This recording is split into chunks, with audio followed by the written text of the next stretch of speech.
What's going on, Trojan family? Welcome to the USC LAFB show here on the LAFB network. We are Los Angeles Sports. This is your daily dose of USC Trojans news. Football's back, guys. Football is back. Fall camp is underway. I've been out at practice, taking in the sights, the sounds, the smells. It's been fantastic. So, jumping on here to talk about Breck Kolojay. I know I'm a little behind doing this video. His commitment was during yesterday's practice, which I was at. It was a practice that the media was allowed to view the entirety, all of it. It was awesome. Unfortunately, can only report on the viewing portion as we typically are. So anything after that, we actually are not allowed to even really talk about, write about, report on. So can't get any updates on there, any formations or how anyone looked. I'll just say this: it was an intense practice. I think the culture is in a fantastic spot with where this program is. I think, you look at the players' passion for not just the game, but for the program is at an all-time high. So a lot of good to come out of it. And so, yeah, I can't say anything specifically, unfortunately, but it was a lot of fun to be there and a lot of good stuff. I do have a report on the individual part. I'm not going to waste a lot of time in this video on it, but if you want to check that out on LAFBnetwork.com, it is there just kind of talking about, some guys were taking punt return reps. You look at Mekhi Lemon, Zacharias Williams, I think is actually one to really watch for in kind of that category. Some stuff there on kind of the linebacking rotation. Obviously, Elijah Newby back now at linebacker after going from linebacker to edge. Now he's back with Rob Ryan at backer. So some little things from there, but most of it's, individual drills, not a whole lot to take from it. But team looks great. The vibe is great. The culture's in a good spot. There should be a lot of excitement around this team. Last thing I'll say on that, because I think this, in my opinion, I think this gets, this storyline is just not true. I think there's a lot of angst towards Lincoln Riley in terms of availability for practice. I've seen a lot of comments like, "Oh, what is he hiding?" I've even seen some people say, "Yeah, 6-16. Like, what are you trying to hide?" People can view me as trying to defend him. Whatever, say whatever you want. But I've been around college football, been around the NFL. Like, this is not a Lincoln Riley thing. This is a college football thing. College football in general is extremely more guarded, extremely more hidden, if you will, a lot less access. Part of that is because these are, even though they're getting paid now, these are still kids. So part of that is just that aspect of it. Now, I know everyone will compare to Pete and what he would practice. I get that. Pete is one of one, all right? No one else is going to be like Pete Carroll. If you look right now around college football, Oregon's practices are not fully open to, for sure, the public, even the media. Like, you can look right now about Oregon's practice schedule. They get individual portions. Penn State, Ohio State. Like, this is not a new thing that Lincoln Riley is just being guarded. This is what college football is. Like, if the NFL, it is an NFL mandate for certain access points, right? No coach is going to want full access if they're not forced to. Like, why would you? It doesn't benefit you at all. I know fans don't like to hear that. And obviously, a lot of this game is played for fans. And obviously, this is a little bit different point because there's no spring game. So I get that boils over a little bit more, 100%. There's been talks they are going to do something before the season kicks. I haven't heard officially, but some sort of fan fest where they get to view something. Because I do think that is important. That is definitely a bummer of not having that. So I'm totally with everyone there. So anyway, I won't talk about it. I just think it's a little misguided that it's all on Lincoln Riley in terms of kind of having these practices like this way. Like, that's college football. Like UCLA, they don't do anything. Like, it's, they had a spring showcase, which is what they do instead of their spring game, which USC has always done. This year is different. So I know that's the big talking point. But anyway, that's just my 2 cents on it. I think it's a college football thing, not necessarily a Lincoln Riley thing. Hey, everyone, you can still be upset about it. Doesn't change anything. Anyway, Breck Kolojay. If you've been watching this channel, if you've been following LAFB Network, no surprise, right? I'm not here to pat myself on the back, but I've been saying for 3 weeks now, 2.5 weeks now, that it was feeling really good that Breck Kolojay would ultimately commit to the USC Trojans. That commitment has now become official, choosing USC over Georgia, over Miami, over Colorado, over Oklahoma. This is an elite offensive lineman. Rivals has him ranked at 30th on their industry rankings. ESPN has him as high as 6, but 6'5.5", over 300 plus pounds, and I think extremely versatile, plays guard, but a super cerebral player that he mentioned, and I'll kind of get into this. He had a great interview with our good friend Scott Schrader over at Rivals. I believe it's up on YouTube. You can watch it. Scott always does a fantastic job. Scott's my guy.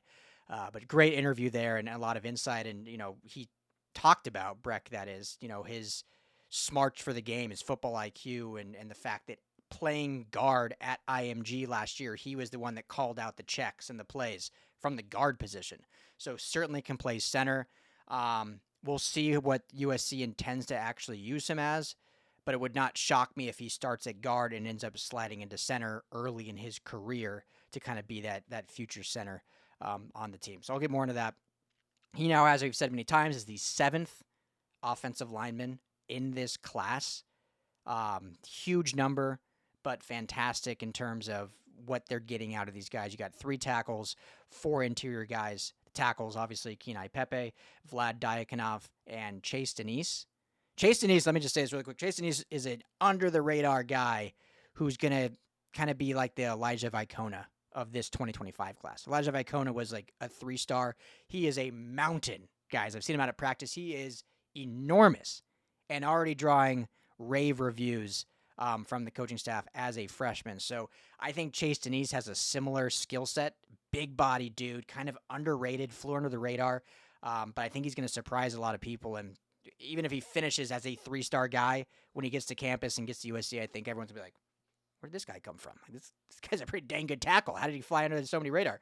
And then the interior guys, you obviously now have Breck Kolojay, Easton Taffa, and the likes of Cannon Smith, and then, of course, John Fafita from California. So those are your 4 interior guys in this class and bringing the total to 7. So as I mentioned, I think Breck can play guard, can play center, gives him that versatility, which Lincoln Riley and this entire coaching staff obviously loves. We know of the shuffling on offensive line often, the likes of guys coming in as tackles, getting moved over to guard and center often. So I think him being versatile is an absolute huge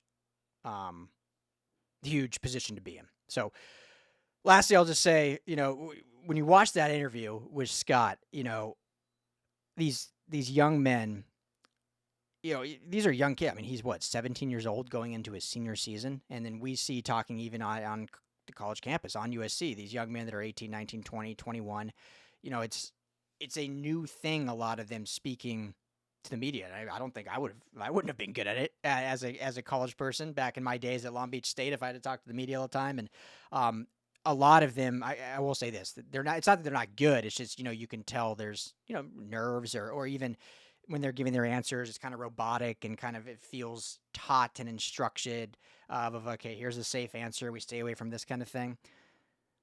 Breck, his interview, I mean, the answers, the insight he was giving, like, you can tell this dude is going to be a leader, is going to be I don't want to say culture changer because I think USC has a really good culture right now, but a culture builder within his room and a guy that they're going to lean on to kind of do that. So vocal guy, he mentioned many times about he is a leader, and that is important to him to be a captain on the team and to be the leader of his entire offensive line unit in his room.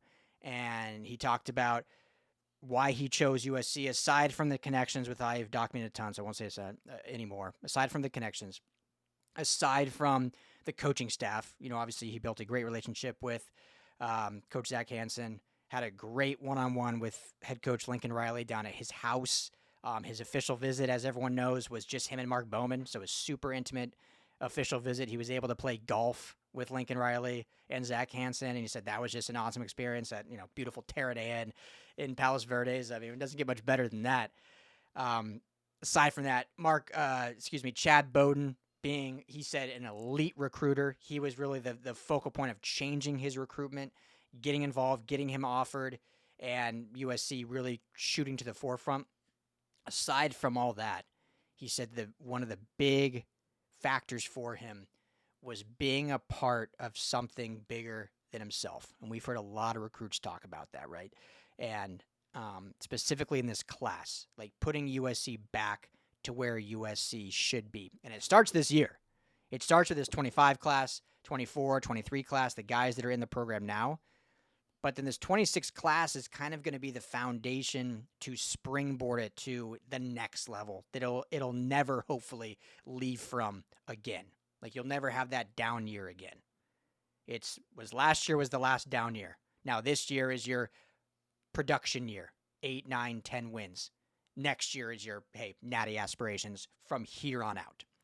So we talked about like being able to be a part of that, building that, shifting where the program has been over the last 2 decades. Because he said growing up, if you would have asked him 3 years ago, he wouldn't have wanted to come to USC. He wanted to go to Georgia or Alabama. He said that flat out. That's where he wanted to go 3 years ago. And you can understand why, based on where the programs were. But seeing now what has been laid by this coaching staff, by the growing pains of the last 2 years, and seeing what this 2026 class is a huge reason why he chose to come here. So huge pickup for USC. Again, Rivals 30th ranked interior offensive line. I think he's much better than that. Much higher. I think this is a huge get. I think this is not I know that some of them have him as a 3-star. I know he's an industry standard 4-star. To me, he's a clear 4-star, coming from one of those premier high school programs in IMG. So this is, to me, one of the top-notch gets for them in terms of actual play skill, size, versatility, and then what's between the ears. I think the IQ and just the leadership intangibles that he has will speak volumes for years to come. So huge get for the Trojans. Wanted to jump on here quick. I've done 2 videos basically predicting it would happen. Now it's fun to get on here and say, yeah, officially, Breck Kolojay is committed to the University of Southern California. Hope you guys are doing well. Hope you've enjoyed our kind of sights and sounds videos we've put up. A lot of interviews have gone up since USC Media Day, so if you haven't, you can check all those out. We'll have plenty more. Obviously, we'll be at, me or Tim Prangley will be pretty much at every fall camp practice and then into the season as well. We brought back, finally, I know everyone was asking about it. We appreciate it. It means you actually enjoy it.